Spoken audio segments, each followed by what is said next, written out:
अस्सलामु अलैकुम वरहमतुल्लाहि वबरकातुहू। अब इस वाले लेसन में हम सीखेंगे एंगल कैसे हम बनाते हैं with the help of compass and ruler. Angles हमने सीखे हैं, प्रोट्रैक्टर से हम एंगल बना सकते हैं और कि कोई भी किसी भी मेजर का एंगल हम बना सकेंगे with the help of protractor. लेकिन आज इस टॉपिक में हम सीखेंगे एंगल कैसे हम बना सकते हैं यानी with the help of compass and ruler. सबसे पहले आपको मालूम होना चाहिए कंपास से कौन से एंगल्स आपको आसान लगेंगे कि कंपास से हम बना पाएंगे, जिनको रिलेशन होगी 15 एंगल के साथ। 15 एंगल, 15 और 15 का डबल अगर आप देखेंगे तो है 30 और 30 प्लस 15 बनेगा 45। 45 का 15 ऐड करेंगे तो 60, 60 को ऐड करेंगे 15 तो बनेगा 75, 75 को ऐड करेंगे 50 तो आएगा 90, 90 को 15 ऐड करोगे 105, 105 को ऐड करोगे 50 तो 120, 120 को फिर 15 ऐड करोगे 135, 135 को ऐड करोगे 160 आएगा, 150 आएगा, सॉरी 150 आएगा और इस 150 को ऐड करोगे तो 165 आएगा, फिर आएगा 180। इस तरीके से बहुत सारे एंगल्स आएंगे। लेकिन इनके अलावा इनके बीच में बहुत सारे एंगल्स आएंगे जिनको रिलेशन होगी 15 के साथ। यानी 15 का आधा हुआ 7.5। अगर आप 7.5 ये बनाना चाहेंगे वो भी बना सकेंगे हम कंपास से। अगर ये 7.5 ऐड करेंगे 15 को वो बनेगा 22.5 और अगर 30 को ऐड करना चाहोगे 7.5 वो बनेगा 37.5 और इसके साथ ही 45 को ऐड करना चाहोगे 37.5 वो बनेगा 52.5। इसी तरीके से 37.5 फिर से ऐड करेंगे 60 को वो बनेगा 67, 67.5। 75 को ऐड करना चाहोगे वो बनेगा 82.5, ऐसे ही 97.5, ऐसे ही 112.5।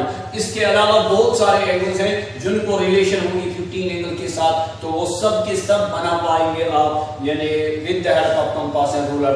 लेकिन सबसे पहले आपको बनाना चाहिए आपको angle 60।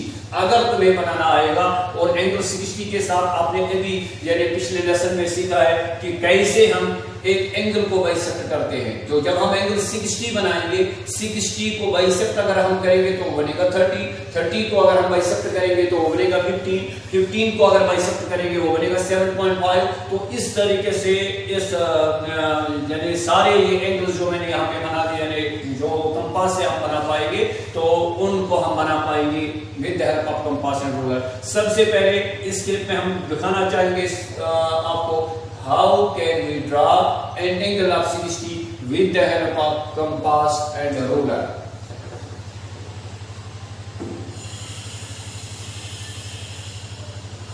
You will draw a ray AB of any length with A as center and radius any।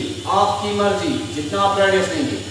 एक आर्क ड्रा करना चाहेंगे, आर्क जो है ना it is the part of a circle. असल में आप एक सर्कल ड्रा कर रहे हैं इधर with centre A, radius any, और इसने मीट किया ए बी पे, ए बी को से एट डी, डी सेंटर। अब रेडियस लेंगे फिर से वही जितना आपने पहले फिक्स किया रेडियस वही आप रेडियस लेंगे विद डी एज सेंटर और D centre and radius same. Draw an arc which intersect with the previous arc और द आर्क ऑफ यानी first arc eight E, join AE, then you can produce it to some extent say at C.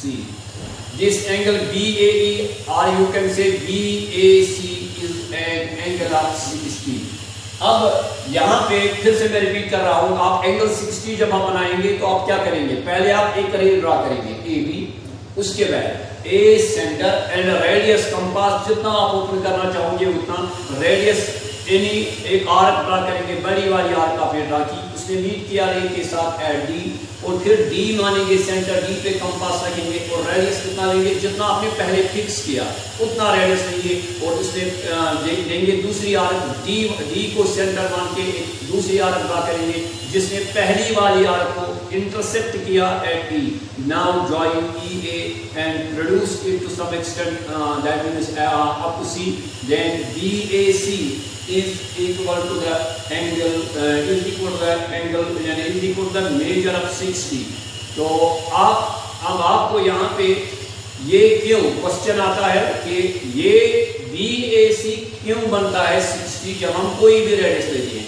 असल में अगर आप देखेंगे इसकी justification क्या है, प्रूफ क्या है, तो अगर आप इस DE को ज्वाइन करोगे D के साथ, ये क्यों 60 बनता है।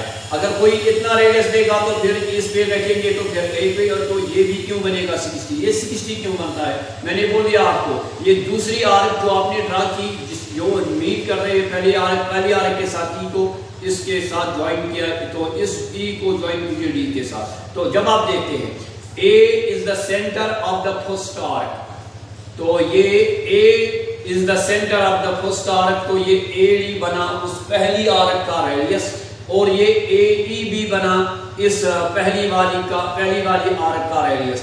AE भी उतना जितना AE है।